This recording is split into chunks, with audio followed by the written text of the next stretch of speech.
Comment le sport peut-il être adapté pour les personnes en situation de handicap ? Pour en savoir plus, nous recevons Bernard Pugeot, trésorier adjoint du comité départemental handisport de Saône-et-Loire. Bonjour Bernard. Bonjour. Vous avez eu votre accident à 17 ans. Comment avez-vous appris la nouvelle de votre paraplégie et comment l'avez-vous vécu ? J'ai appris ma paraplégie sur mon lit d'hôpital. Le médecin vient de dire que paraplégique. Je savais pas trop ce que ça voulait dire en fait.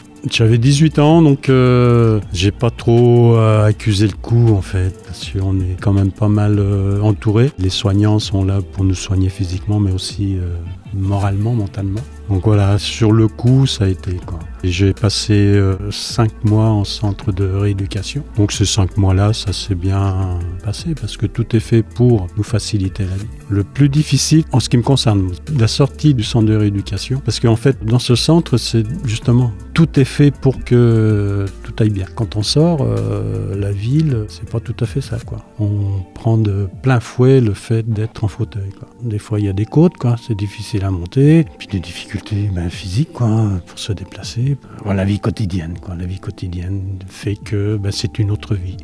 À l'époque, avez-vous gardé l'espoir de remarcher un jour ? Au début, oui, plus ça va, plus l'espoir s'amenuise, quoi. Puis au bout d'un moment, on se rend compte que non, c'est fini. Paraplégie complète, moelle épinière sectionnée. La moelle épinière, c'est une fois que c'est sectionné, il n'y a plus de remède. L'espoir était vite éteint. Certaines personnes portent un jugement facile sur les personnes en situation de handicap. Est-ce parfois compliqué dans la vie de tous les jours ?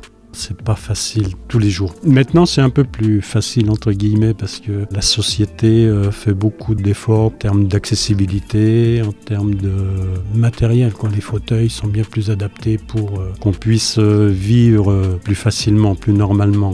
Quand je suis sorti du centre de rééducation, j'avais un fauteuil qui faisait presque 30 kilos. C'était bien plus difficile à manier, à faire les transferts et tout ça, quoi. Maintenant, ça va un peu mieux. Il y a toujours des moments difficiles aussi, quoi.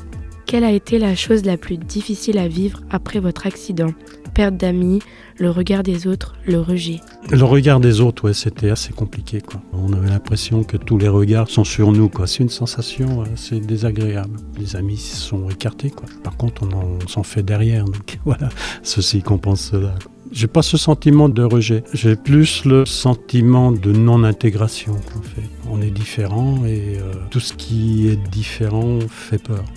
Vu à l'âge à laquelle ça m'est arrivé, 18 ans, on accuse le coup, mais si on a le mental, on surmonte tout ça, quoi. J'ai fait une reconversion professionnelle, j'ai trouvé du travail, donc ça m'a bien aidé aussi à surmonter ce handicap. Pas l'accepter par contre, mais à faire avec. Parce que je pense qu'on n'accepte jamais, c'est mon sentiment.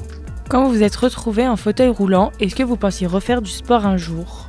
Non, ça n'a pas été ma première volonté. Déjà, avant mon accident, je ne faisais pas de sport. Fin des années 70, le sport n'était pas aussi présent qu'il l'est maintenant. J'en ai pas ressenti le besoin tout de suite. Le sport, il est venu une dizaine d'années après. J'en ressentais encore pas trop le besoin, mais quand j'y ai goûté, ça a été très très bénéfique. Ça fait 40 ans que je fais du sport. Vous faites du handbike, du basket ou encore du tennis en fauteuil roulant. Comment avez-vous découvert le handisport ? On est venu me chercher. C'est un copain qui est venu me dire « Tiens, viens essayer le basket ».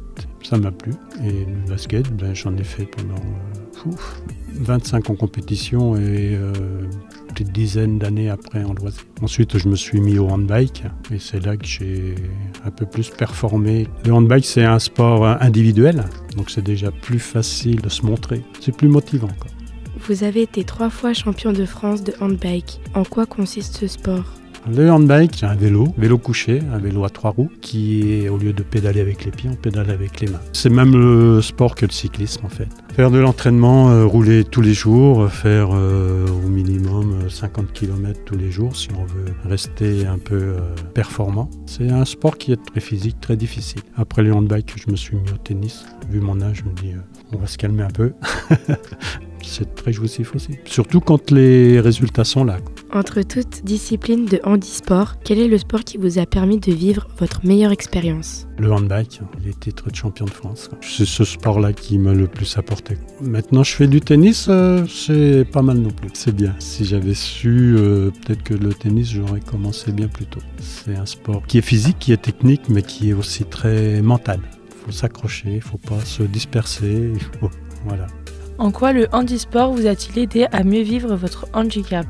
Les compétitions, les rencontres avec les autres pour garder la forme. Parce qu'on a besoin d'être physiquement, de toujours être au top pour pouvoir se déplacer, rouler en fauteuil. Ça demande beaucoup d'efforts au niveau des bras, faire les transferts, quoi. Si on n'a pas un minimum de force, c'est plus difficile. Auriez-vous des propositions pour mieux faire connaître le handisport ? Médiatisé, quoi. Moi, je fais partie donc du comité départemental handisport. On sensibilise beaucoup les jeunes au monde du handicap par le biais du sport. Les jeunes, les collégiens sont très réceptifs à ce genre de manifestations, très curieux. Après une séance de sensibilisation, ils sortent, même si pour eux c'est assez ludique, de monter sur un fauteuil pour faire une basket, voilà quoi. Ils prennent ça très bien, très ludique, on a l'impression qu'ils s'amusent. Mais je reste persuadé que par la suite, quand ils rencontrent dans la rue un fauteuil roulant, ils le voient différemment. Je pense que ce n'est que bénéfique. Et ça permet de montrer que c'est pas parce qu'on est en situation de handicap qu'on reste chez soi dans son canapé. Merci à Bernard Pujol d'avoir répondu à nos questions. Je fais du tennis. Le club de tennis de Mâcon, avec le comité départemental de tennis, organise un tournoi de paratennis, un tournoi France Série, qui aura lieu du 7 au 9 septembre prochain. Vous êtes tous invités à venir nous voir jouer. Merci Bernard. Merci à vous.